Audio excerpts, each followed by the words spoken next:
बद्री नारायण भगवान की जय, रामचंद्र भगवान की जय, लक्ष्मी नारायण भगवान की जय, शंकर भगवान की जय। पौष मास का महीना है और भगवान की सुंदर कथा का वर्णन चल रहा है और हमारे जीवन का एक एक क्षण भगवान की अमृतमयी कथा का श्रवण करते करते बीत रहा है।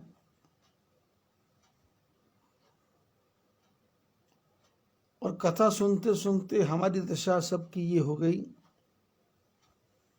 कि श्रोता वक्ता ज्ञान निधि, कथा राम की गूढ़। श्रोता भी ज्ञानी हो गए हैं, वक्ता तो ज्ञानी होने की कोशिश कर रहा है, क्योंकि इस राम कथा में कागभूषण जैसे वक्ता हैं, शंकर भगवान, हनुमान, विभीषण, बड़े बड़े वक्ताओं ने अपने ढंग से भगवान की कथा का वर्णन किया है। और हम सब भी इस खर मास में, इस मल मास में, जिसमें सूर्य भगवान के 7 घोड़े थक गए, लेकिन रथ को चलाने के लिए 2 गधों का प्रयोग किया गया और उसके कारण आप देख रहे हैं पूरे भारत में बर्फ गिर रही है, सर्दी पड़ रही है, क्योंकि सूर्य की गति कमजोर हो गई। विज्ञान चाहे कहीं भी निकल जाए, लेकिन जो हमारे शास्त्रों में लिखा है, गधों की गति धीमी, सूर्य की गति भी धीमी, तो सूर्य की जो किरणें धरती पर आ रही हैं वो आना बंद हो गई। धरती पर वायु का विक्षोभ पैदा हो गया और पूरे भारत में बरसात हो रही है, सर्दी बढ़ती जा रही है। बद्रीनाथ, केदारनाथ, गंगोत्री, यमुनोत्री, हिमालय, कंचनजंगा, सारे पर्वतों पर सारे विश्व में बर्फ का उत्पात हो रहा है और जो महामारी फैली हुई थी उसने भी रूप बदल लिया है। परंतु सरकारें एक दूसरे को समझा रही हैं,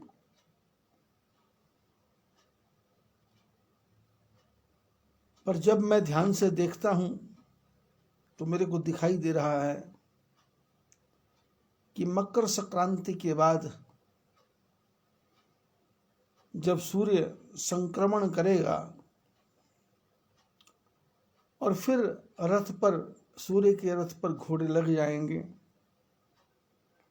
सूर्य की किरणों का तेज बढ़ेगा, दिन बड़ा होगा, रात छोटी होगी, तो ये महामारी भी स्वयं ही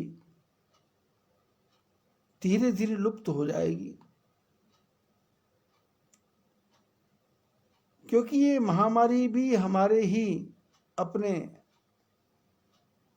जो किए हुए कुकर्मों का परिणाम है। हमने संयम का पालन नहीं किया, हमने ऋषि मुनियों की बातों का ध्यान नहीं रखा, विषयों की तरफ भागते रहे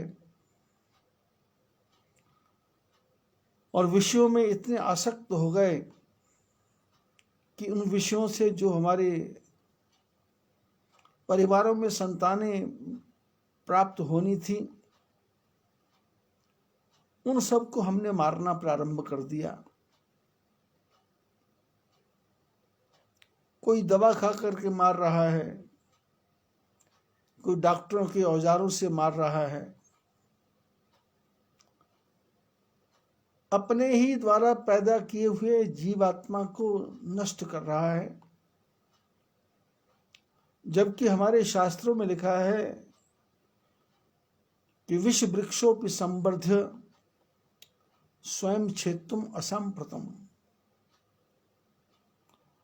यदि आपने अपने आंगन में जहर का पेड़ भी लगा दिया है तो उसको तोड़ना, उसको काटना, उसको उखाड़ना, ये पाप है, ये अपराध है।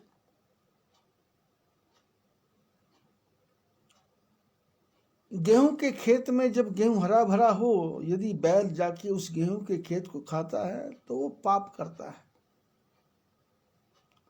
गेहूं पकने के बाद उसके दाने किसान के घर में आने के बाद उसका जो भूसा है उसको बैल खाता है तो वो पाप नहीं है। और हम सब ने ज्ञात अज्ञात में इतने ज्यादा पाप कर दिए हैं कि परमात्मा को भी समझ नहीं आ रहा है कि इसके पाप का फल मैं किसको दूं। तो उसके लिए सारी सृष्टि ही संकट में पड़ गई। अब ये वायरस पशुओं में भी चला गया, मछलियों में भी चला गया और जीवों में भी चला गया। यदि आप लोग ये विचार करते हो कि मौत की संख्या में कमी आएगी, अब ढिढोरा जितना मर्जी पीटते रहें, पर अमेरिका, फ्रांस, जर्मन, जापान में सुनोगे तो मौत की संख्या बढ़ती जा रही है। इस समय हम परमपिता परमात्मा से ही प्रार्थना कर सकते हैं, जो सामूहिक पाप हम सब ने किए हैं और विश्व के बड़े बड़े देश भयंकर से भयंकर शस्त्र अस्त्र बना करके सामूहिक हत्याकांड कर रहे हैं। उस समय सबसे बड़ा नाम अमेरिका का है। उसने Iran, Iraq, Kuwait, Japan, Afghanistan, विश्व का कौन सा कोना है जिसमें अमेरिका वालों ने अपने लोगों को नहीं भेजा, शस्त्रों को नहीं भेजा। उनका साथ जापान ने दिया, जर्मन ने दिया, इंग्लैंड ने दिया। अब जिसने भी साथ दिया है उसको दंड भोगना पड़ रहा है, लोग मर रहे हैं।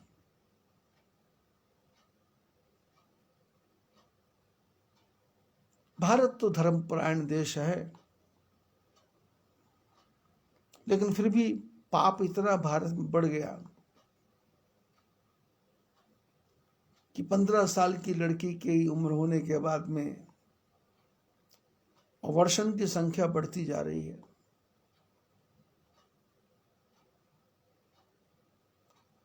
और उसका पाप इतना भयंकर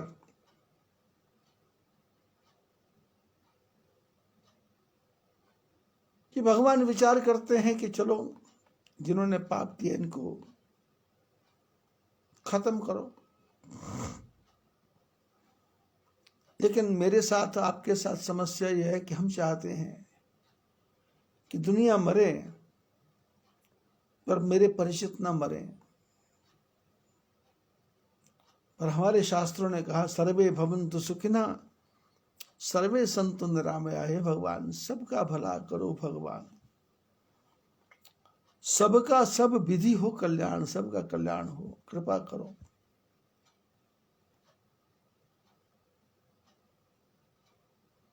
महात्मा तो भजन गाते हैं कि दया की तो गए दया की जो होती ना, आदत तुम्हारी आदत तुम्हारी तो सुनी ही रहती, अदालत तुम्हारी अदालत तुम्हारी। प्रभु हर ऐब से तो पाक है प्रभु की एक जात,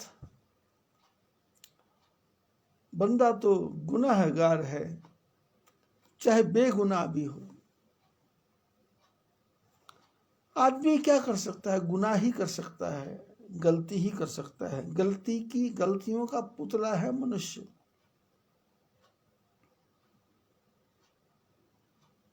सप्तऋषियों ने सती को समझाया, नारद जी ने सती को समझाया,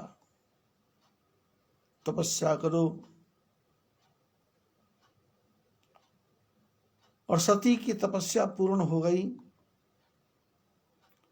शंकर भगवान के कहने पे सती की परीक्षा लेने के लिए सप्तऋषि आए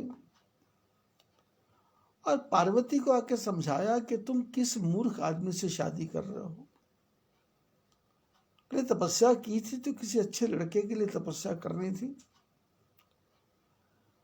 पर पार्वती ने स्पष्ट शब्दों में कहा कि जन्म कोटि लग रगर हमारी, वरऊ शंभु नत रहूं कुंवारी।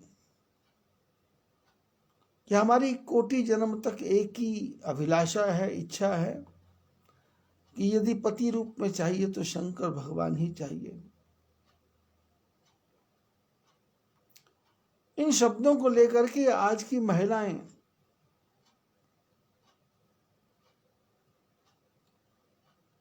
इमोशनल ब्लैकमेल करती हैं पति को।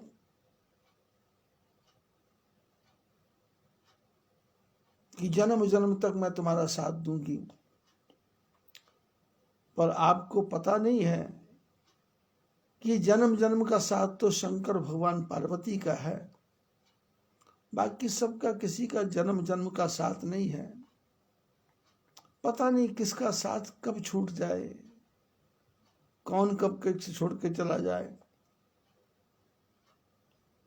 ज्यादा महिलाएं अपने पति के साथ झगड़ा करने पे लगी रहती हैं, लेकिन करवा चौथ का व्रत करती हैं और उसके बाद कहती हैं मैं जन्म जन्म तो साथ दूंगी। तो पति मन में सोचता है कि यही जन्म पूरा हो गया, अगले जन्म में आप मेरे पे कृपा ना ही करना तो ठीक है। और शास्त्रों ने कहा है कि पता नहीं कौन किसका पति बनेगा, कौन किसकी पत्नी बनेगी, इसलिए जो जीवन मिला है उसी को शांति से बिता लो भाई, इसी का आनंद ले लो। फालतू के स्वप्न देखने में कोई लाभ नहीं है, बेकार के स्वप्न देखने में कोई लाभ नहीं है। कोई कौन किसको मिलता है, कौन किसका पति, कौन किसकी पत्नी। इसी जन्म में लाखों लोग हमारे साथ आए, चले गए, बिछड़ गए, मिल गए। ट्रेन में बैठते हैं, आठ हजार आदमी एक ही ट्रेन में जा रहा है, कौन किससे मिल रहा है। प्लेन में 200 आदमी बैठते हैं, कौन किसका दोस्त, कौन किसका मित्र। स्टेशन आता है, सब उतर के चले जाते हैं।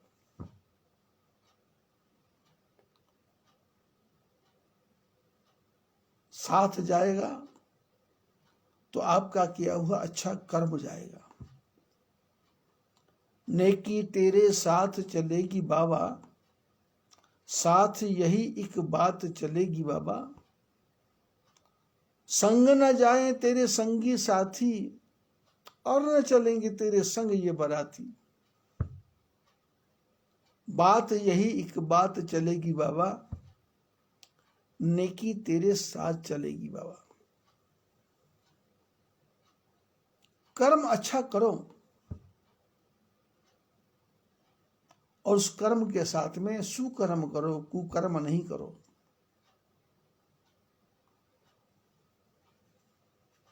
सप्तऋषियों ने सती माता के चरणों में प्रणाम किया और जाते जाते कहा कि तुम माया भगवान शिव सकल जगत पितुमात, नाई चरण सिर मुनि चले, पुनि पुनि हर्षित गात। परीक्षा लेने आए थे सप्तऋषि, और जाते जाते सती के चरणों में, पार्वती के चरणों में प्रणाम करके कहा कि आप माया हैं और शंकर भगवान सारे जगत के आप माता पिता हो। ऐसा कह के प्रसन्न होकर सप्तऋषि गए और हिमाचल को समझाया। हिमाचल ने आके अपनी बेटी को बुला के घर ले गए और सप्तऋषियों ने सारी सूचना शंकर भगवान को दी और सारी कथा उमा की सुनाई कि किस प्रकार से वो साधना करती है, किस प्रकार से वो तपस्या करती है, उसके मन में क्या है, उसके विचार क्या है, उसका दृढ़ निश्चय क्या है। शंकर भगवान ने जब से उमा की बातों को सुना तो मन प्रसन्न हो गया और महात्मा लोग भी अपने अपने घरों को चले गए। मन थिर करी तब शंभु सुजाना, लगे करण रघुनायक ध्यान। सप्तऋषि चले गए। अब जाने के बाद में ये नहीं कि शंकर भगवान ने पार्वती की बात सुनी तो फिर उसके ही चक्कर पर पड़ गए।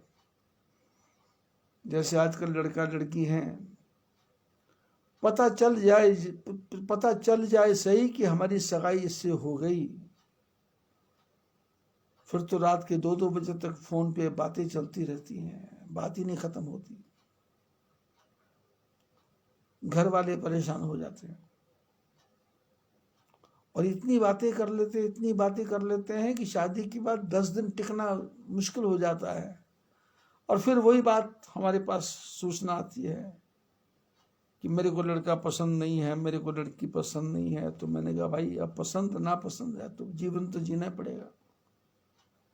जीवन है अगर जहर तो पीना ही पड़ेगा, पियो।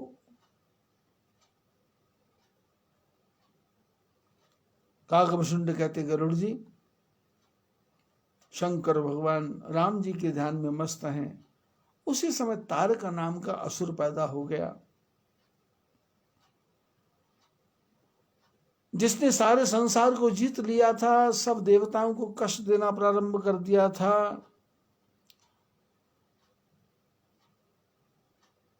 ब्रह्मा जी को परेशान कर दिया। सारे देवता ब्रह्मा जी के पास गए, क्या करना चाहिए। तो ब्रह्मा जी ने अपना वो शास्त्र निकाले कि इस तारक की मौत कैसे होगी। तो पता लगा शंकर भगवान के घर में यदि कोई पुत्र प्राप्त होगा तो उस पुत्र से इस राक्षस का वध होगा।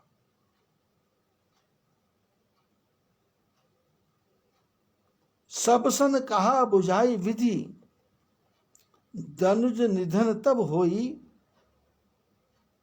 शंभु शुक्र संभुत सुत, यही जीते रण सोई। शंकर भगवान के शरीर से जो पुत्र पैदा प्राप्त होगा वो इसको मार सकेगा।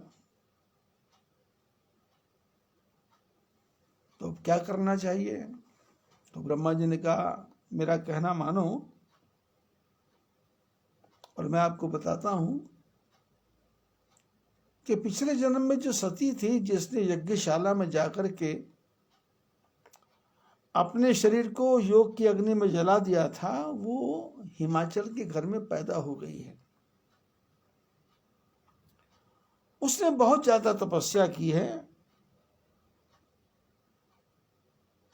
शंकर भगवान समाधि में बैठे हैं, यद्यपि उनको उठाना बहुत मुश्किल है, लेकिन आप लोग मेरी बात ध्यान से सुन लें तो सब काम ठीक हो जाएगा।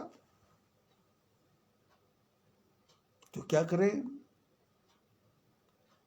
बोले कामदेव को भेजो और कामदेव जाकर के उनकी समाधि को खोले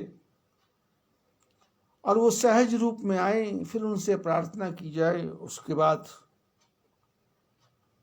सारे संसार का कल्याण होगा। सारे देवताओं ने कामदेव की स्तुति की, कामदेव प्रकट हुए, क्या क्या है? बोले शंकर भगवान की समाधि को खोलना है। कामदेव ने कहा आप ऐसे आराम से बोल रहे हो शंकर की समाधि को खोलना है? अरे कौन खोलेगा? मैं। बोले शंकर की समाधि तो खुल जाएगी, पर मेरी जो समाधि लगेगी उसका क्या हिसाब है?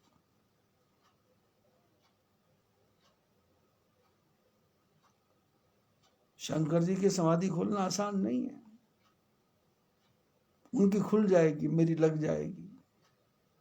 तो देवताओं ने कहा देखो भाई, यदि एक आदमी के मरने से गांव बचता हो तो एक आदमी को मरना चाहिए। यदि गांव को मरने से राष्ट्र बचता हो तो गांव को मरना चाहिए। त्याग तो करना ही पड़ेगा।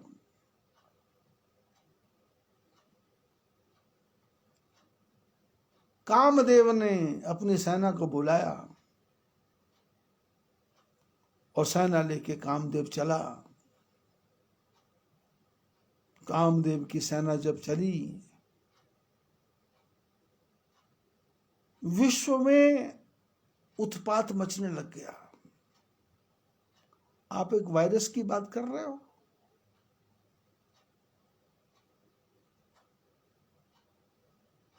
इस कामदेव की कथा को यदि आप ध्यान सुनेंगे तो आपको वायरस का पता लग जाएगा। कामदेव ने सोचा मैं शंकर जी की समाधि को खोलूंगा, और वो अपनी सेना को लेकर चले। ये तो जा रहे हैं सिर्फ शंकर भगवान की समाधि को खोलने के लिए, लेकिन कामदेव जब अपनी सेना लेके चला तो निज बस कीन सकल संसारा। इस कामदेव ने शंकर को बस में किया ना किया हो, और इसकी सेना ने सारे संसार को बस में कर लिया। जैसे अभी ये कोरोना वायरस सारे संसार को बस में, हाय हाय मची है।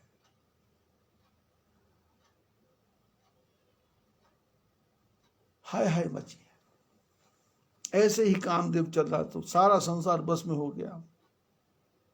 कोपयु जबे बारी चर केतु। ये कामदेव को जब क्रोध आया तो क्षण महु मिटे सकल श्रुति सेतु। एक क्षण में, एक मिनट में सारे वेद पुराण शास्त्रों के जो नियम कानून थे सब मिट गए, समाप्त हो गए। ब्रह्मचर्य व्रत संयम नाना, धीरज धर्म ज्ञान विज्ञान, सदाचार जप योग विरागा, सभय विवेक कटक सब भागा।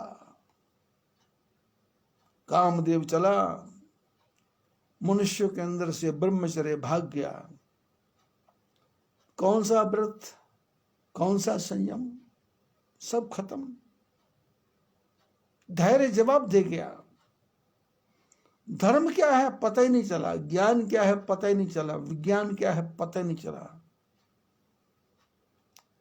जब भूकंप आता है 8 रिक्टर का, और मकान जब हिलते हैं तो लोग उस समय ये नहीं देखते कि हमारा सोना कहाँ है, चांदी कहाँ है, पैसे कहाँ हैं। सब भाग करके सड़कों के किनारों पे खड़े हो जाते हैं जाकर के। कोई ध्यान नहीं है कहाँ पैसा है। बच्चों को उठाओ, पति को उठाओ, पत्नी को उठाओ, भागो, सब सड़क पे खड़े हो जाते जाकर। जब सुनामी आती है तो आपने देखा किसी को कोई पता नहीं है। छोड़ो मकान, छोड़ो दुकान, घर टूटता टूटने दो, जिंदा रहेंगे तो फिर आ जाएगा।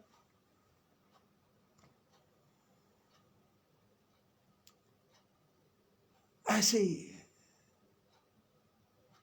ये कामदेव भी एक प्रकार से ऐसी एक रोग है।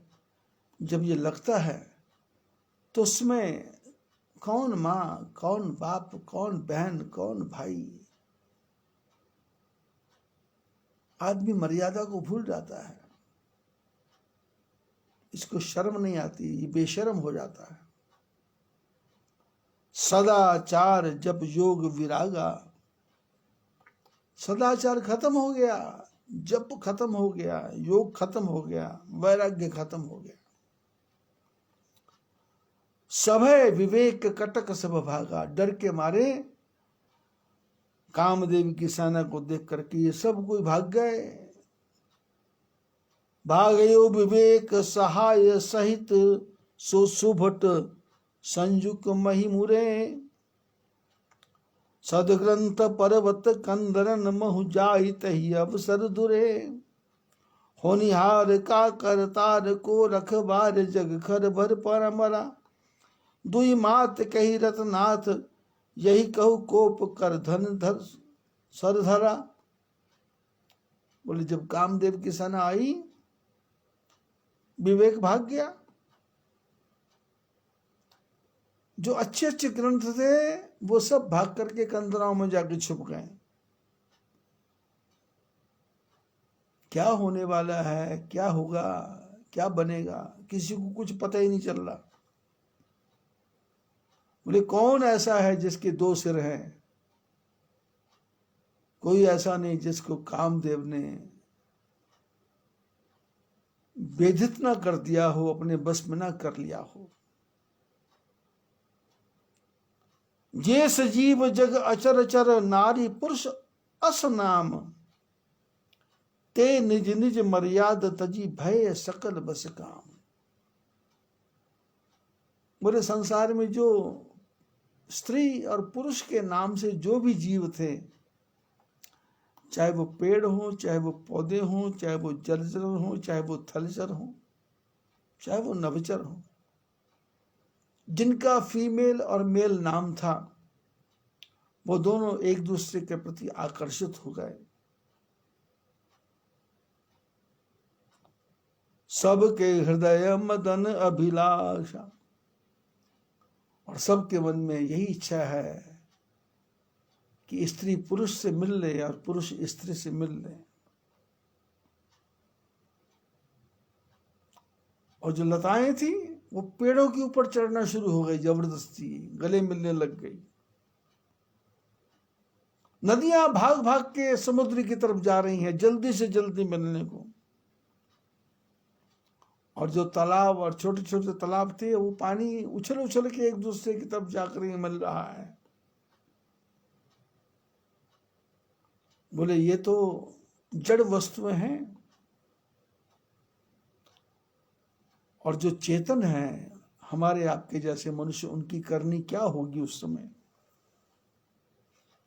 पशु पक्षी नभ जलचर चारी, भय काम बस समय विसारी। बोले पशु पक्षी जलचर थलचर नवचर सब लोग काम के बस में हो गए। मदन अंध व्याकुल सब लोका। बोले कामदेव ने सबको अंधा बना दिया।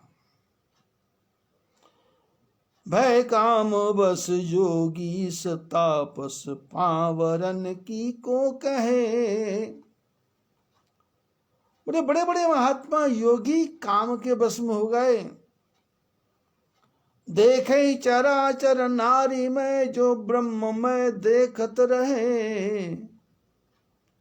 जो सारे संसार को ब्रह्म में देख रहे थे, उनको सारा संसार नारी दिखने लग गया। अवला विलोक ही पुरुष में, जग पुरुष सब अवलामयम। दुई दंड बरि ब्रह्मंड, भीतर काम कृत कौतुक अयम। बोले दो दंड मैंने 40-50 मिनट का खेल था। 40-50 मिनट का खेल, 40-50 मिनट में ही सारे संसार को ऐसा उद्वेलित कर दिया, ऐसा मथित कर दिया कि किसी को कुछ समझ ही नहीं आ रहा है कि हो क्या रहा है। क्योंकि परमात्मा की जो उत्पात हैं वो बता के नहीं आते। तूफान आए, सुनामी आए, भूकंप आए, जंगलों में अग्नि लग जाए, ज्वालामुखी फूट जाए, नदियों में बाढ़ आ जाए, कोई धन कोई संपत्ति कुछ नहीं, बस अपना शरीर लेकर के भागो। धरी न काहू धीर, सबके मन मन सिज हरे। बोले किसी को भी धैर्य धारण करने की फुर्सत नहीं है। क्यों? कामदेव ने ऐसा नाटक किया। बोले कोई बचा? बोले हाँ बचे। कौन? जे राखे रघुवीर, ते उबरे ते काल महू। बोले जिनके ऊपर भगवान रामचंद्र जी की कृपा थी वही लोग इस समय में बच गए। ये राखे रघुवीर, सारा संसार नहीं, जिस पर भगवत कृपा थी, जिस पर परमात्मा की दया थी, वो बच गए। जिन्हें राम राखे तेने कौन मारे, तेरे हाथों सौंप दी जिसने अपनी डोर, डूब कभी सकती नहीं उसकी नंद किशोर। जिसने अपने को परमात्मा के चरणों में अर्पित कर दिया उसका कामदेव क्या बिगाड़ सकता है। ये राखे रघुवीर, जिनको भगवान ने रखा, ते उबरे कहीं ते। बोले उस समय भी ऐसे ऐसे लोग थे जिन पर भगवान की कृपा थी, उनका मन विचलित नहीं हुआ, उनका मन चंचल नहीं हुआ।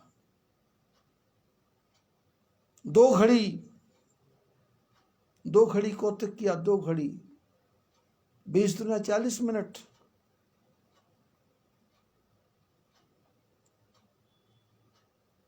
और कामदेव चलते चलते कैलाश पर्वत पर पहुंच गया। शंकर भगवान को देखा बैठे हुए हैं,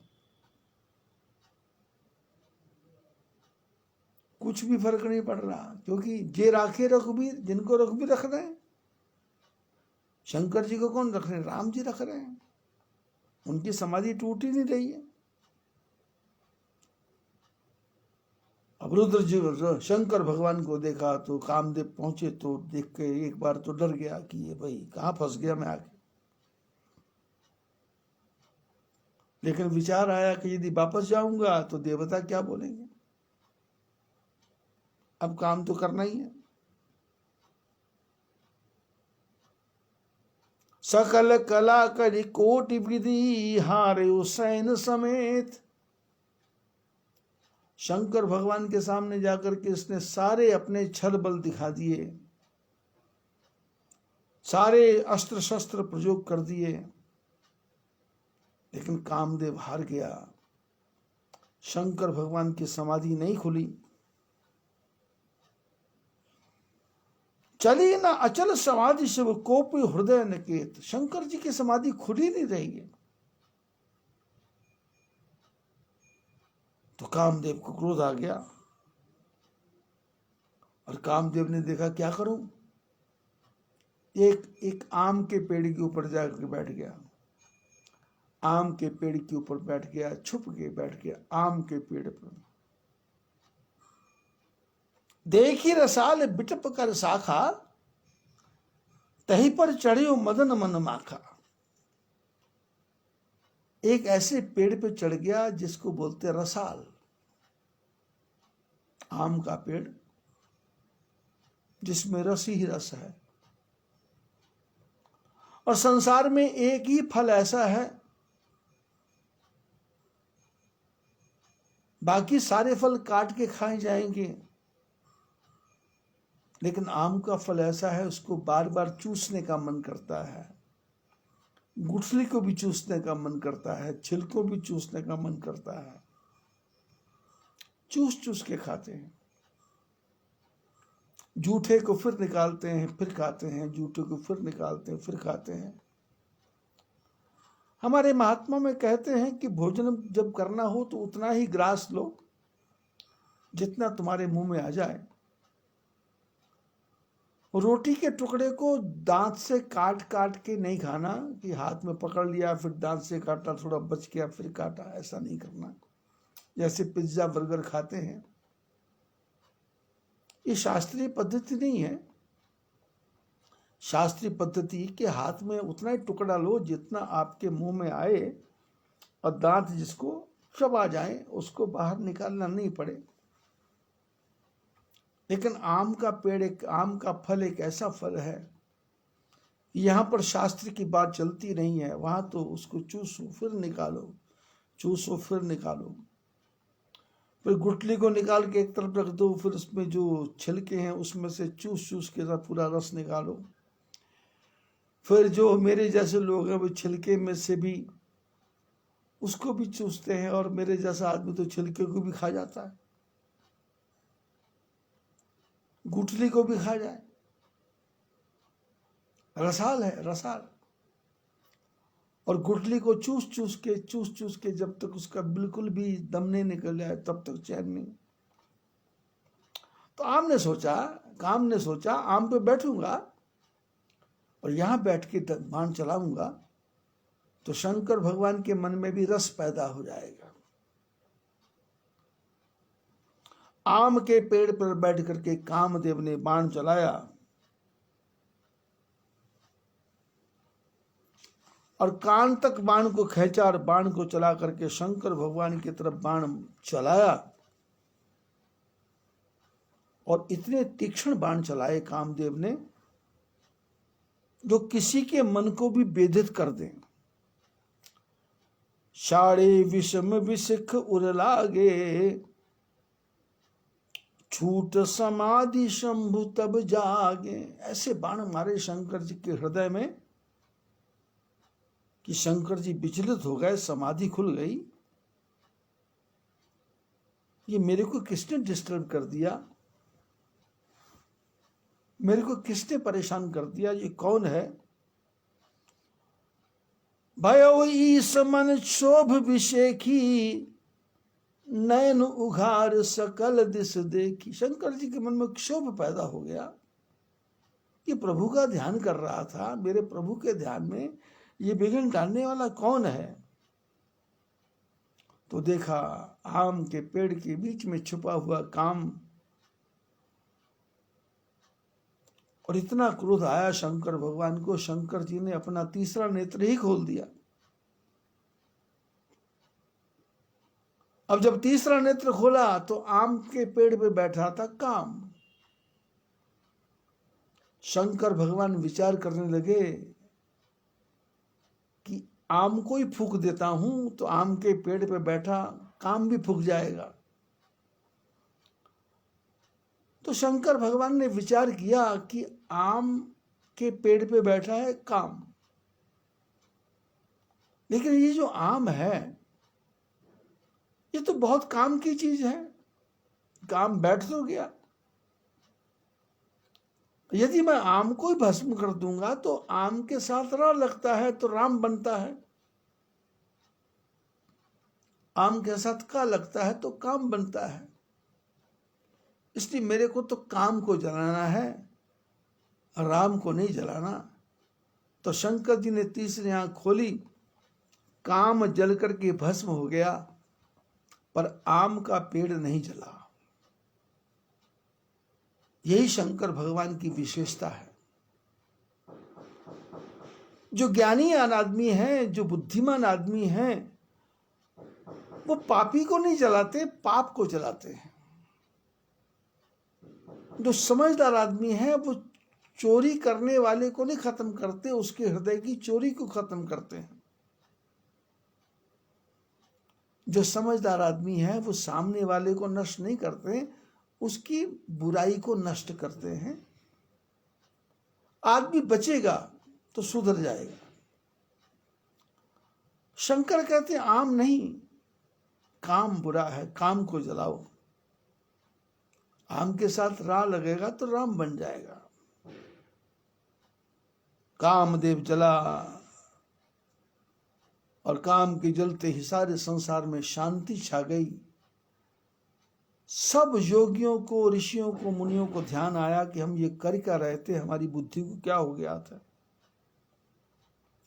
रति शंकर भगवान के सामने आके रोने लगी कि आपने मेरे पति को जला दिया। शंकर भगवान ने कहा भाई मैंने नहीं जलाया,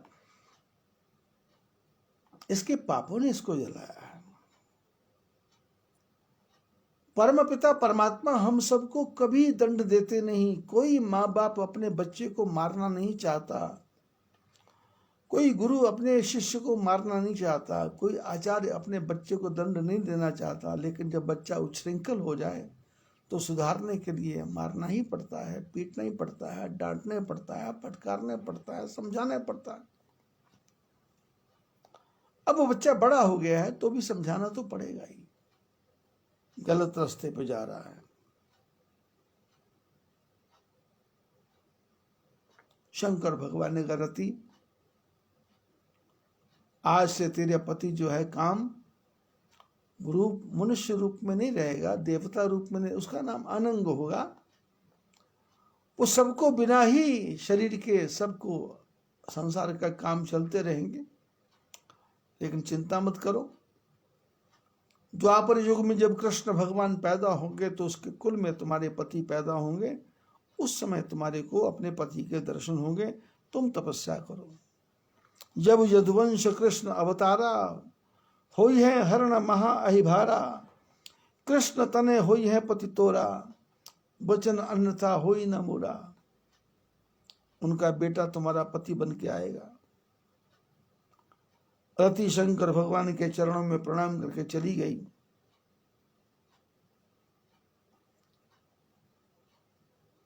बोले ये कथा यहां तक पूर्ण हो गई।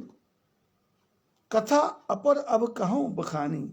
बोले अब दूसरी कथा बखान कर रहे हैं। देखन समाचार सब आए, ब्रह्मादिक बैकुंठ सिधाए। सारे देवता बैकुंठ में पहुंच गए। सब सुर विष्णु विरंच समेता, गए यहां शिव कृपा निकेता। सारे देवता नारायण भगवान को साथ लेकर के शंकर भगवान कैलाश के ऊपर आ गए। और सबने आकर के शंकर भगवान की प्रशंसा करना शुरू किया। और शंकर भगवान भी अपनी प्रशंसा सुन के प्रसन्न हो गए। बोले कृपा सिंधु वृष केतु, कहु अमर आए कही हेतु। शंकर भगवान बोले देवताओं से कि आप लोग कैसे पधारे, कैसी कृपा की। कह विधि प्रभु तुम अंतर्यामी, तदपि भगति बस बिन स्वामी। ब्रह्मा जी ने कहा शंकर भगवान से कि आप तो परमात्मा हैं, अंतर्यामी हैं, लेकिन फिर भी आपने पूछा है तो हम आपको बता रहे हैं कि सकल सुरन के हृदयास, शंकर परम उचाह। निज नयनन देखा चही, नाथ तुम्हार विवाह। बोले जितने भी हम देवता लोग आए हैं, इन सबके मन में एक उत्साह, उमंग है, इच्छा है, कामना है। क्या कामना? बोले सकल सुरन के हृदय अस, शंकर परम उत्साह। इनके मन में उत्साह उत्सव है कि आपकी पार्वती की शादी तो हमेशा होती है। 107 जन्म बीत गए, लेकिन ये देवता चाहते हैं कि हम अपनी आंखों से भी आपका विवाह होते हुए देखें। निज नयनन देखा चही, नाथ तुम्हारी विवाह।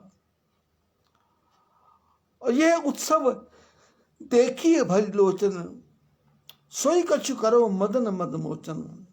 बोले हम सब ये उत्सव देखें, आप कामदेव को जलाने वाले, मदन के कामदेव के मद को हरने वाले। और आपने ये बहुत अच्छा कहा किया, कामदेव को जला दिया, लेकिन रति को वरदान दे दिया कि कामदेव अनंग रूप में रहेगा। बहुत अच्छा किया।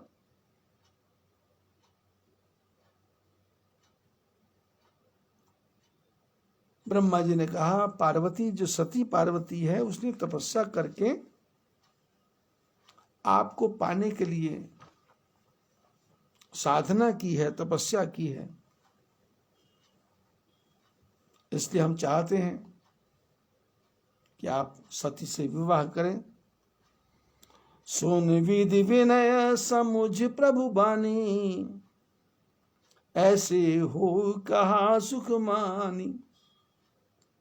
ब्रह्मा जी की बातों को सुना तो शंकर भगवान को नारायण भगवान की बातें याद आ गई, राम जी की बातें याद आ गई कि अब बिनती मम सुनहु शिव, जो मोह पर निज नेहु, जाई विवाह शैल जही, यह मोहि मांगे देहु। भगवान राम जी ने आके कहा था कि आप जाकर के पार्वती से शादी कर लो। सुन विधि विनय समुझ प्रभु बानी, ब्रह्मा की बातें सुनी और भगवान की बात याद आ गई तो शंकर बोले चलो कर लेते हैं शादी। देवताओं ने जय जयकार किया, फूलों की वृष्टि की, और इतने में समय जान के सप्तऋषि आ गए और देवताओं ने कहा भाई जाओ हिमाचल को जाकर के सूचना दो कि लड़के को देख लो, लड़की को दिखा दो।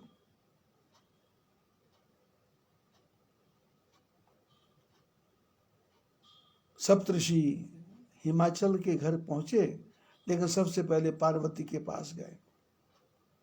पार्वती ने देखा ये वो जंगल वाले महात्मा आ गए। पार्वती ने प्रणाम किया। महात्मा ने कहा, पार्वती हम तेरे को समझा रहे थे ना, पर तू मूर्ख मानी नहीं, तेरे को अकल नहीं आई, तेरे पास बुद्धि नहीं आई।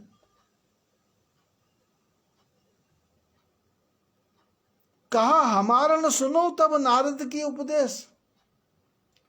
बोले नारद के चक्कर में तुमने हमारी कोई बात सुनी नहीं, इतना समझाया इतना समझाया इतना समझाया, पर तुमने हमारी बात सुनी नहीं। अब वह झूठ तुम्हारे प्रण जा रहे हो काम महेश। बोले तुमने बड़ा भारी प्रण किया था कि मैं शादी करूंगी तो शंकर जी से करूंगी, नहीं तो किसी से नहीं करूंगी, कुंवारी रहूंगी।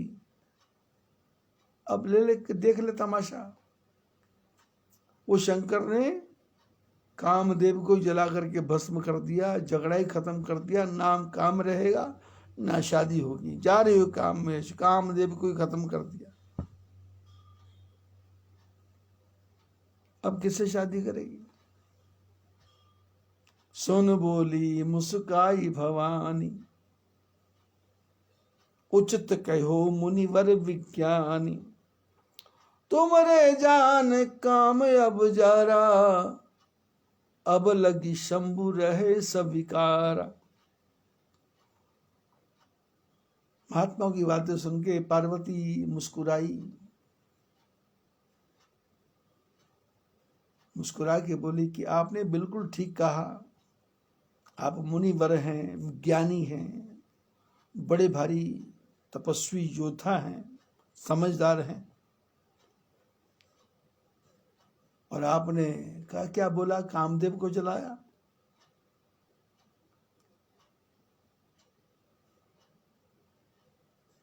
और आप कह रहे कामदेव को जलाया? तुम्हारे जान काम अब जारा।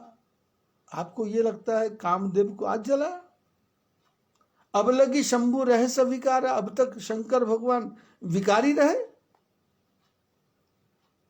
मैं शंकर भगवान को जानती हूं, 107 जन्म हो गए, हमारे घर में कोई संतान पैदा नहीं हुई। क्योंकि वो भी साधना करते थे, मैं भी साधना करती थी, वो भी ध्यान करते थे, मैं भी ध्यान करती थी, वो भी योग करते थे, मैं भी योग करती थी। हमने कभी पुत्र की प्राप्ति के लिए, संतान की प्राप्ति के लिए विवाह किया ही नहीं है। तुम्हारे जान काम अब जा रहा, तुम्हारे लिए कामदेव आज जला है। यदि कामदेव आज जला होता तो मेरे 107 विवाह हुए, तो 107 विवाह हुए तो उस समय पुत्र की प्राप्ति होनी चाहिए थी, पर कहां पुत्र की प्राप्ति हुई। क्योंकि हमारा विषयों की तरफ मन ही नहीं था। उनका भी विषयों की तरफ मन नहीं था, मेरा भी विषयों की तरफ मन नहीं रहता। अब लगी शंभु रहे, अब तक शंभु विकार में थे, काम क्रोध लोभ मोह अहंकार के बस में था। अरे महात्माओं, हमारे जान सदा शिव योगी, हमारे लिए तो शंकर भगवान सदा ही योगी हैं।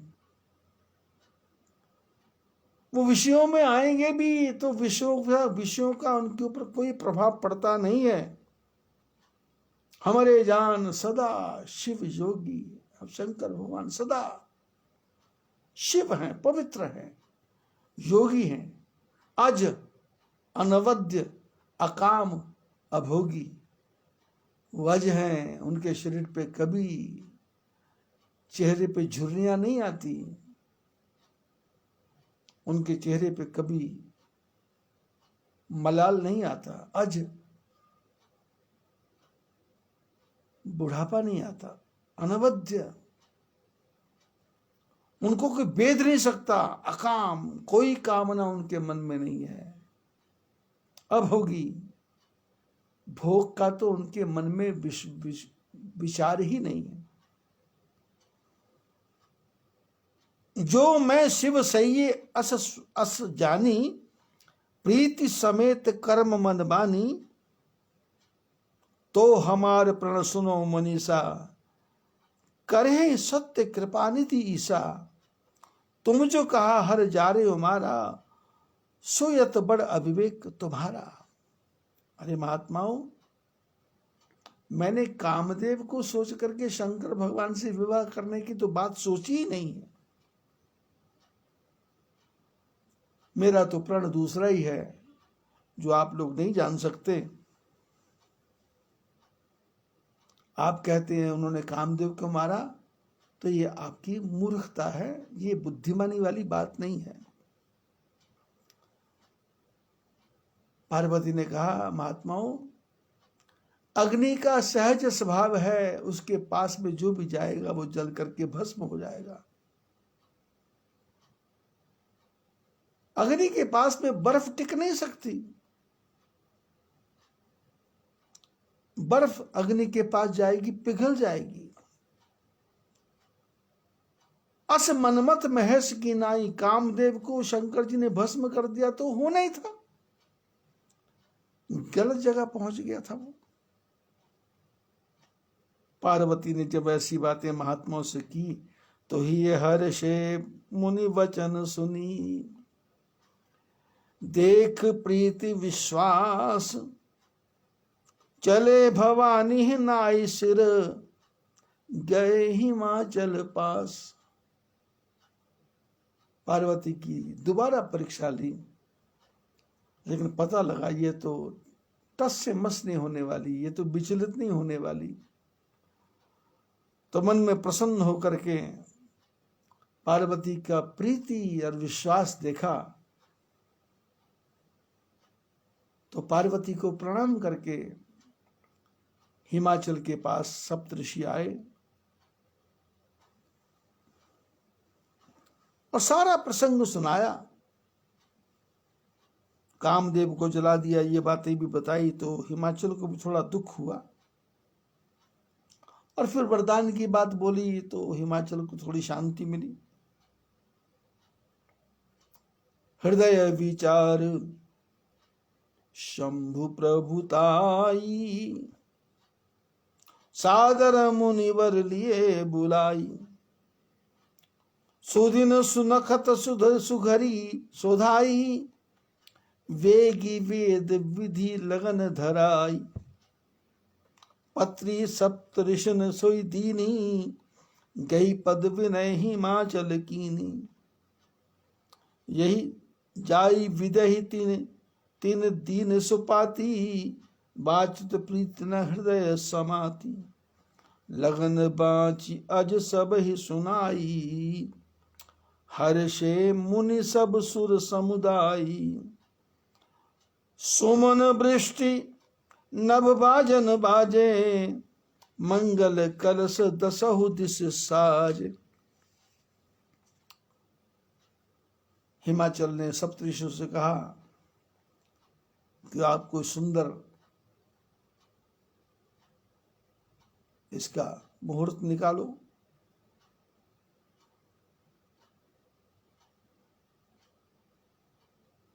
इसकी सायत निकालो, इसका बढ़िया दिन निकालो। हमारे शास्त्रों में ये विधान है कि विवाह के लिए भी उत्तम घड़ी का चुनाव किया जाता है।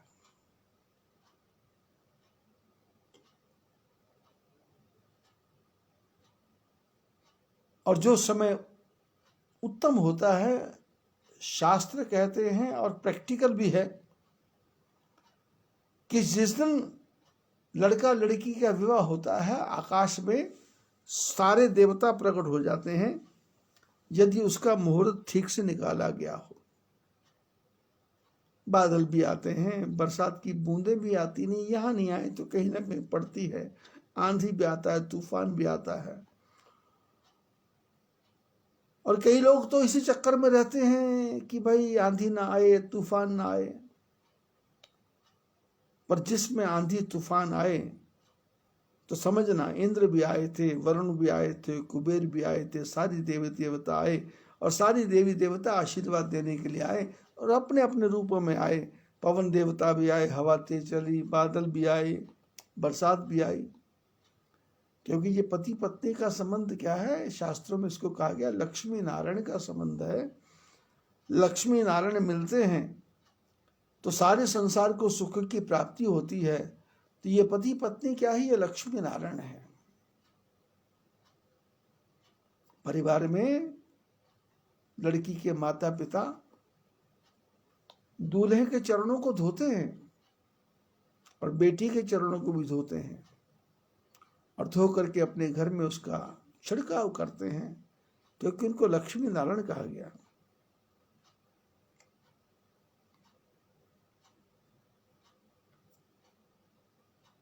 पंजाब में उसको सैंत बोलते हैं, कहीं पर उसको मुहूर्त बोलते हैं, अलग अलग नाम है उसका। और शादी में तो होना भी यही चाहिए, क्योंकि गणेश जी भी आते हैं, गणेश जी की पूजा होती है। सारे देवी देवता इकट्ठे हुए, सब देवी देवता इकट्ठे होकर के कैलाश पर्वत पर आ गए। सुमन वृष्टि नभ भाजन भाजे, मंगल कलश दसहु दिश साजे। चारों तरफ मंगल कलश सजा दिए गए और सब कैलाश पर्वत पर आ गए। लगे सवारण सकल सुर, वाहन विविध विमान। होई सगुण मंगल सुबद, करहि अपछ्रागान। सारे देवता अपने अपने वाहनों को सजाने लगे, शादी में जाना है, शादी में जाना है। जैसे हमारे यहाँ आप लोगों के यहाँ वो कार्ड आता है तो नए नए कपड़े सिलाए जाते हैं, बच्चे भी सजते हैं, बूढ़े भी सजते हैं, जवान भी सजते हैं। परिवार में शादी है तो बढ़िया से बढ़िया गिफ्ट जो देना चाहते हैं सब लेकर के जाते हैं। एक उमंग होती है कि परिवार में नए जीवन का संचार होने वाला है, नए जीवन का आनंद होने वाला है। जो पुत्र प्राप्त पैदा हुआ था, अब उसकी वंश वृद्धि का समय आ गया। जो पुत्री पैदा हुई, अब उसके नूतन श्रृंगार का समय आ गया। और जब सब देवता चले तो हुआ क्या, सगुन होने लग गए। अप्सराएं गाना गाती हैं, शिव ही शंभुगन करहि सिंगारा, जटा मुकुट अहि मोर संवारा।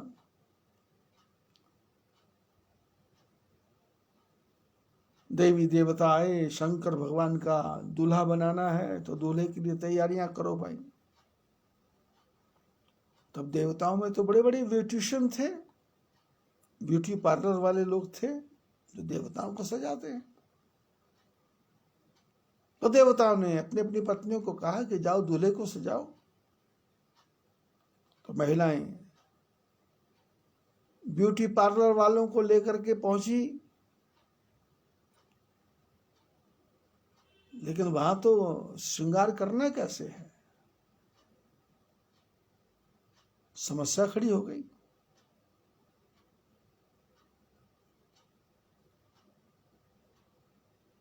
क्योंकि पहले तो सिर पे पगड़ी बांधना है, और पगड़ी भी गुलाबी रंग की, और गुलाबी रंग भी ऐसा जो कच्चा होता है। और सैकड़ों हजारों पगड़ियां लेकर के आए थे, शंकर जी के सिर पे बांधे तो सिर पे वो जो गंगा बह रही उससे वो पगड़ी भीगे तो उसका रंग फेड हो जाए और पूरा रंग शरीर पे फैल जाए।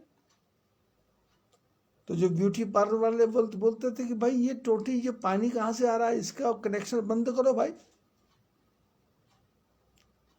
तो गण चारों तरफ थे, बोले भाई ये तो बंद होता नहीं, इसका तो कनेक्शन का हमको पता नहीं कनेक्शन है कहाँ से, ये तो आज तक बंद नहीं हुई। तो बोले फिर ये बंद नहीं हुई तो सिर पे ये पगड़ी, बोले पगड़ी बांधना है क्या? बोले हाँ। बोले पगड़ी तो यहाँ ऑटोमेटिक पगड़ी है। बोले कैसे? तो उन्होंने, जो शंकर जी के गण थे, बोले पीछे हटो, तुमको हमारे शंकर जी का पता नहीं है, अभी हम पगड़ी तैयार करेंगे। तो शंकर जी की जो जटाएं बिखरी हुई थी, उन्होंने सबने गणों ने वो जटाएं इकट्ठी करके उसको लपेट के सिर पे बड़ा भारी जटा का मुकुट बना दिया, पगड़ी से भी पगड़ बना दिया, बहुत बड़ा पगड़ा बना दिया, जटाओं का ही मुकुट बना दिया। बोले हटाओ ये अपनी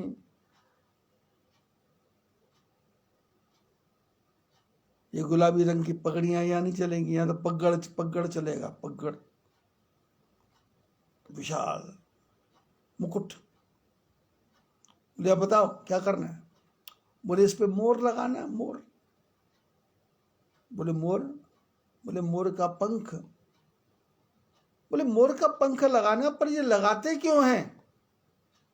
बोले इसलिए लगाते हैं कि भाई जो बारात देखने आए, लड़की वाले देखने आए, लड़की वालों को दूर से पता लग जाए कि ये जिसके सिर पे मोर लगा है यही असली दूल्हा है। बोले अच्छा, ये आप ये चाहते हो कि दूल्हे को दूर से पहचान जाए? तो बोले हम ऐसा मोर लगाएंगे कि लड़की क्या, संसार के सब लोग इसी को देखेंगे और किसी को देखेंगे नहीं। तो ब्यूटी पार्लर वालों ने बोला क्या लगाओगे? तो उन्होंने एक बड़ा सा फन वाला सांप उसके ऊपर लगा दिया, ला करके फन वाला सांप। वो सिर के ऊपर सिर हिला रहा है, जटा के बीच में वो सांप बैठा हुआ है, सिर हिला रहा है।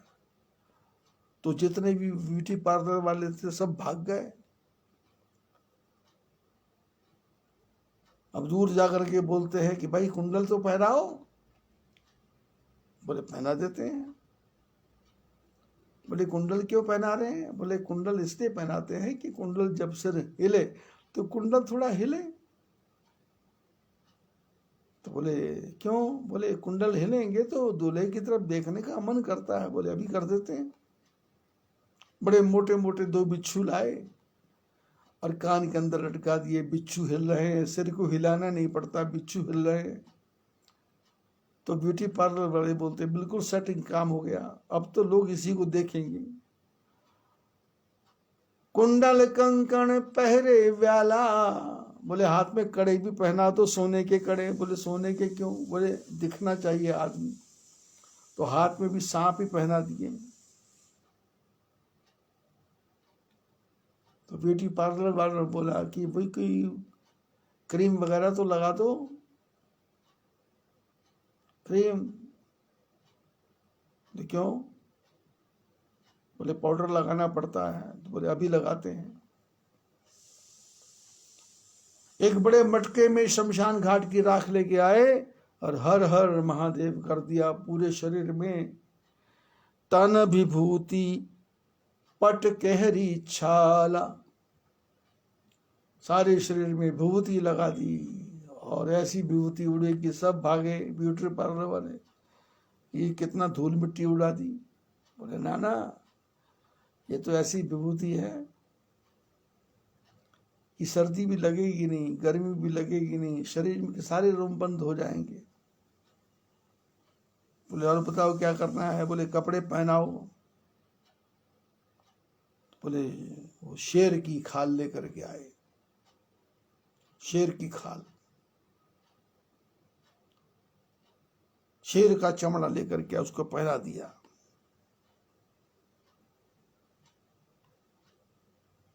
आजकल शादियों में दूल्हे के सिर पे वो बत्तियां लगा देते हैं, जैसे बत्ती चमकती रहे तो पता लगे एम्बुलेंस आ रही है। तो ब्यूटी पार्लर वाले ने कहा कि इसके सिर पे भी कुछ ऐसा बत्ती वगैरह लगाओ। तो बोले ठीक है। शशि ललाट, सिर पे चंद्रमा ही लगा दिया। सुंदर सिर गंगा, सिर पे गंगा बह रही है। बोले गंगा क्यों बह रही है? बोले आगे धूल मिट्टी उड़ेगी तो आराम से पानी छिटकता जाएगा तो सारी बारात जाएगी, तो धूल मिट्टी से किसी को परेशानी नहीं होगी। शशि ललाट सुंदर सिर गंगा, नैन तीन उपवीत भुजंगा। तीन तीन आंखें, डेकोरेशन अलग प्रकार की, दो आंखें नहीं, तीसरी आंख उसको भी सुंदर ढंग से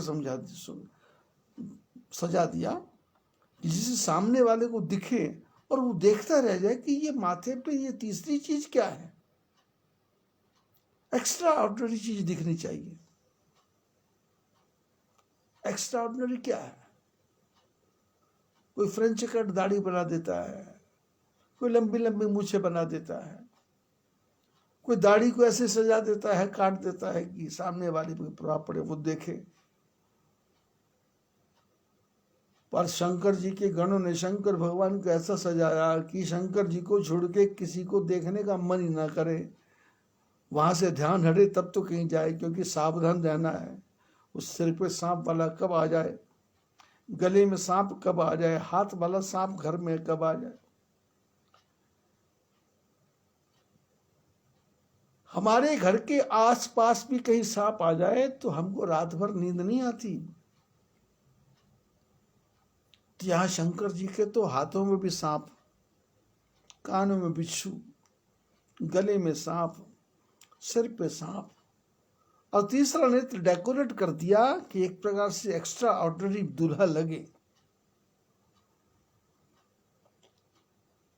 और गला नीला, गरुड़ कंठ, उर नर सिरमाला, गले नीला, ऐसा किसी का आज तक हुआ ही नहीं। और छाती पर मुंडों की माला, 107 मुंड। अशिव भेष शिव धाम कृपाला, ऐसा गंदा भेष बना दिया। ये कौन है? बोले शिव धाम है, आनंद के धाम है। बोले क्या है? कृपालु हैं। अशिव भेष शिव धाम कृपाला। तो लोगों ने कहा कुछ और करना है क्या? बोले हाथ में दूल्हे के तलवार पकड़ाओ। बोले तलवार क्या जरूरत है, त्रिशूल ही पकड़ा देते हैं। कर त्रिशूल, हाथ में त्रिशूल पकड़ा दिया। बोले तलवार एक क्या, तीन तीन तलवारें एक ही में, त्रिशूल। तीनों प्रकार के शूलों को खत्म करने वाले शंकर भगवान। कर त्रिशूल। बोले अब क्या करना है? बोले ढोल धमाका। बोले लो डमरू पकड़ा देते हैं। अरु डमरू विराजा, चले बसे चढ़ी बाजही बाजा। दूल्हा तैयार हो गया, डेकोरेशन वालों को बोला, ब्यूटी पार्लर वालों को बोला अब आगे का प्रोग्राम बताओ। बोले इसको घोड़ी पे चढ़ाओ। बोले घोड़ी पे काहे को चढ़ाना है, बैल है ना हमारे पास में। बैल के ऊपर चढ़ा दिया। अब शंकर भगवान बैल पे बैठ गए, बारात चली। जो देवताओं की स्त्रियां थी उन्होंने आज तक ऐसा विवाह कभी देखा ही नहीं था, सब जगह घोड़ी देखी थी, बैल पर कभी शादी होती देखी नहीं थी। देखी सी वही सूरत ये मुस्काही, देवताओं की स्त्रियां मुस्कुरा रही हैं कि वर लायक दुल्हन जगनाई। जैसा ये दूल्हा है इसके बराबर तो दुल्हन मिलनी मुश्किल है। अब दुल्हन की भी जटाएं होनी चाहिए, दुल्हन के सिर के भी सांप होना चाहिए, दुल्हन के गले में मुंडों की माला होनी चाहिए।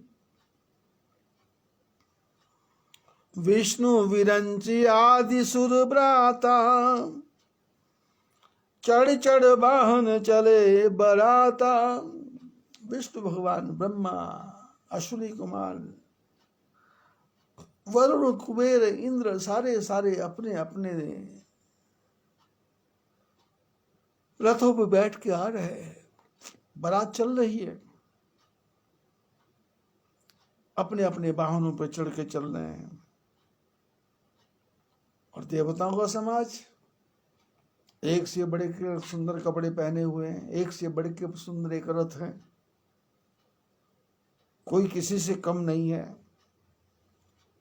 सुर समाज सब भांति अनूपा, देवताओं का समाज है, उसका वर्णन किया क्या क्या किया जा सकता है। सबके सुंदर सुंदर चेहरे हैं, सुंदर सुंदर बना।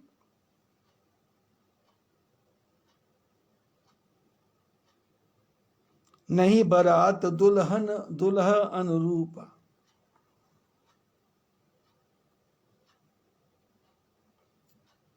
विष्णु भगवान बोले कि भाई ये तुम लोग कर क्या रहे हो। बोले क्या हो गया। बोले ये गड्ढे मड्ढे मत करो, मिक्सअप मत करो।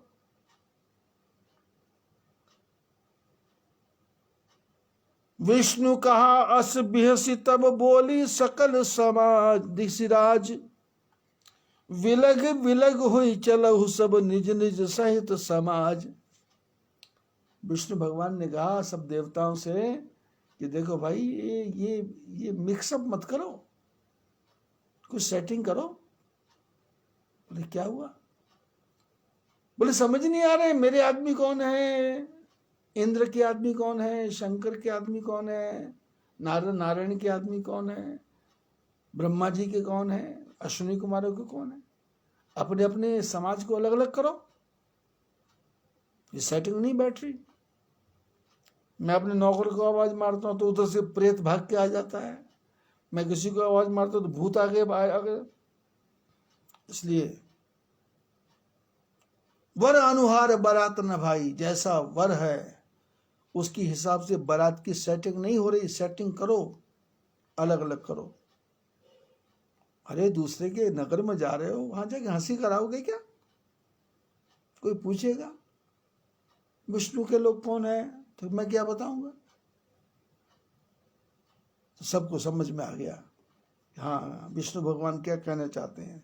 तो सब ने अपना विसल विसल जो कुछ बजाया, तो सारे बाराती अलग अलग हो गए और सब बाराती अलग हो गए।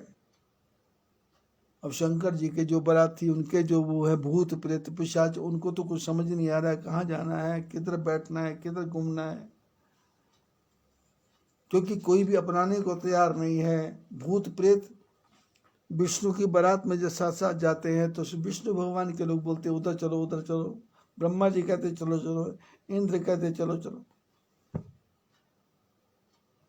विष्णु वचन सूरि मन सुर मुस्काने, निज निज शयन सहित विलगान। विष्णु भगवान की बात सुन के सारे देवता मुस्कुराए। ये विष्णु भगवान जो कहना चाहते हैं बिल्कुल ठीक कहना चाहते हैं, ठीक ठीक ठीक ठीक करो। और शंकर भगवान के पास जब बात पहुंची तो शंकर भगवान मन ही मन मुस्कुराए कि देखो ये विष्णु भगवान मेरा मजाक उड़ाना चाहते हैं, चलो कोई बात नहीं। वहां भी जाएंगे तो वहां की लड़कियां मजाक ही उड़ाएंगी। इधर से प्रैक्टिकल करना शुरू कर दो। अति प्रिय वचन सुनत प्रिय केरे, भृंग ही प्रेरी सकल गण टेरे। विष्णु भगवान की बातें सुनकर के शंकर भगवान ने भृंगी को बुलाया, अपने गण को बुलाया और कहा कि भाई अपने जितने भी भूत प्रेत हैं इनको बोलो कि मेरे पीछे आओ, या आगे भागने की जरूरत नहीं है, मेरे पीछे आओ, चलो। और शंकर भगवान की आज्ञा हुई और सारे भूत प्रेत पिशाच जो भी शंकर जी के गण थे शंकर जी के बैल के पीछे आकर के लाइन लगा ली। और कैसे है, नाना भान नाना भेषा, भेषे शिव समाज निज देखा। और जो शंकर जी के बाराती, उनके तो बारातियों के तो निराले निराले ही खेल। कोई गधे पे बैठ के आ रहा है तो कोई उल्लू पे बैठ के आ रहा है, तो कोई कुत्ते पे बैठ के आ रहा है, तो कोई बिल्ली पे बैठ के आ रहा है, कोई चूहे पे बैठ के आ रहा है, कोई चिड़िया पे बैठ के आ रहा है, तो कोई मोर पे बैठ के आ रहा है, कोई चकोर पे बैठ के आ रहा है, तो कोई तोते पे बैठ के आ रहा है, कोई मैना पे बैठ के आ रहा है। कौ मुखहीन विपुल मुख काहू, बिनु पद कर कौ बहुपद बाहु। अतुल विपुल नयन कौ नयन विहीना, रिष्ट पुष्ट को अति तन हीना। बोले भगवान के जो गण हैं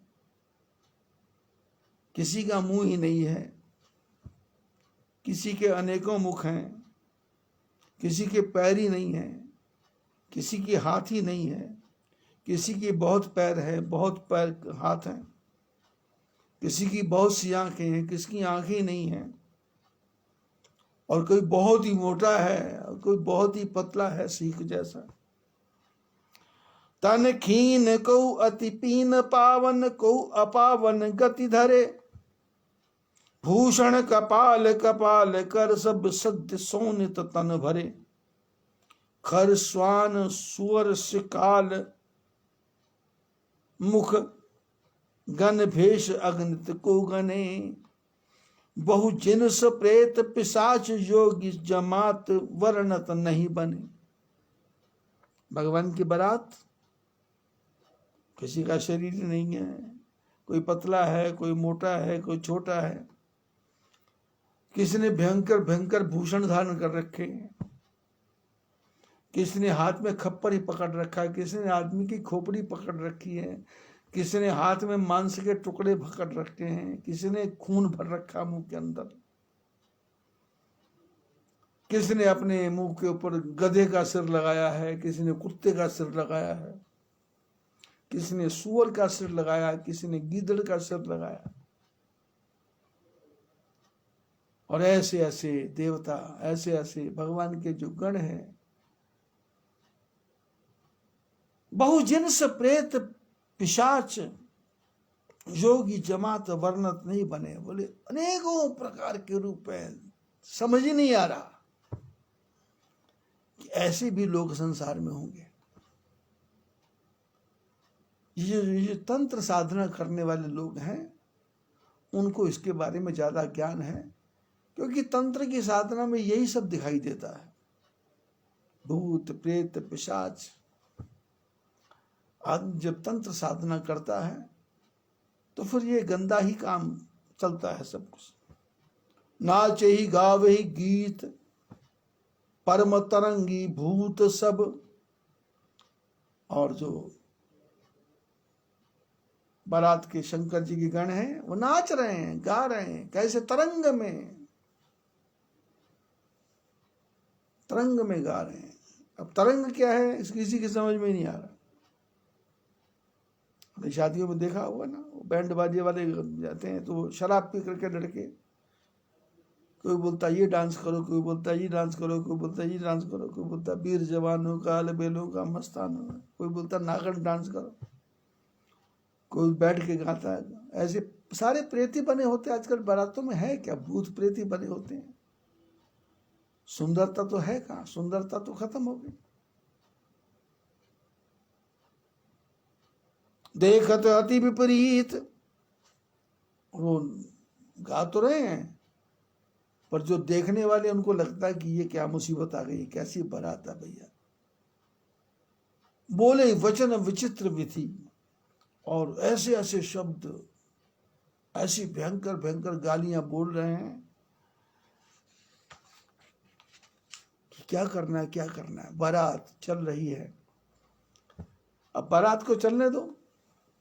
शंकर जी के बारात तो छोटा मोटा काम तो है नहीं, पौष का महीना है। जब सूर्य भगवान के रथ में गधे की, घोड़े की जगह गधे लग गए, तो शंकर जी के बारात में गधे भी आ गए, घोड़े भी आ गए, सूअर भी आ गए। आगे धीरे धीरे कथा विचित्र होने वाली है। आज पौष मास का शायद तीसरा दिन, चौथा दिन है, और धीरे धीरे ये पौष मास आगे बढ़ेगा।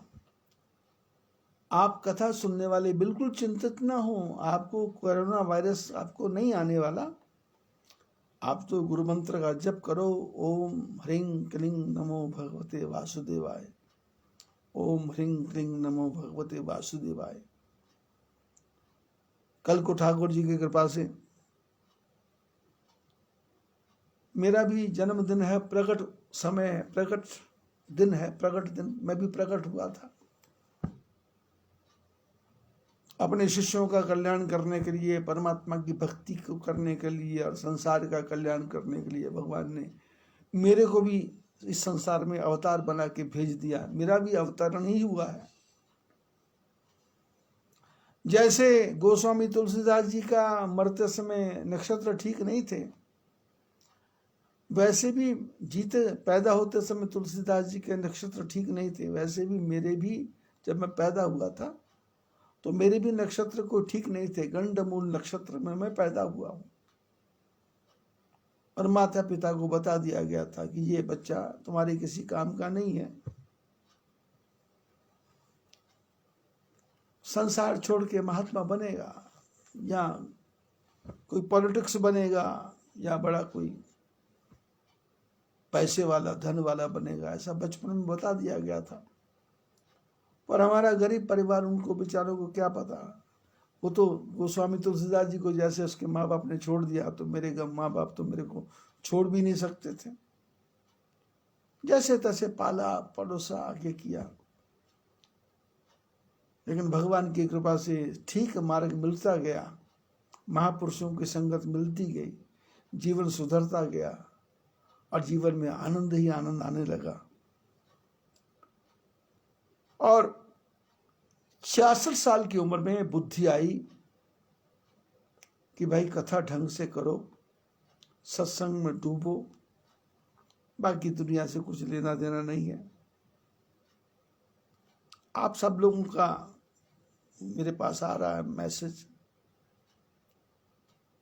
कि जन्मदिन की शुभकामनाएं। कईयों ने तो आज से मनाना शुरू कर दिया, और कई पूरा साल ही मनाते हैं, क्योंकि जो शिष्य है उनके घर में फोटो लगी है, वो रोज ही दर्शन करते हैं। और मैं तो 12 महीने ही ठाकुर जी के चरणों में लगा हूं, तो मैं तो कहता हूं सदा दिवाली साधु की, आठों पहर बसंत। जीवन में आनंद ही आनंद है। भगवान कृपा करे। कल 66 साल पूरे हो जाएंगे, 67 साल शुरू हो जाएगा,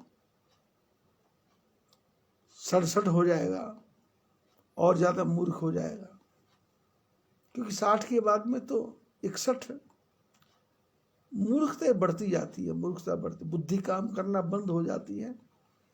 पर महापुरुषों की कृपा से मेरी बुद्धि तेज हुई है इस समय, 60 करते करते अब तो तर की होना है। 69 जब हो जाएगा तो फिर तरने की बातें होगी।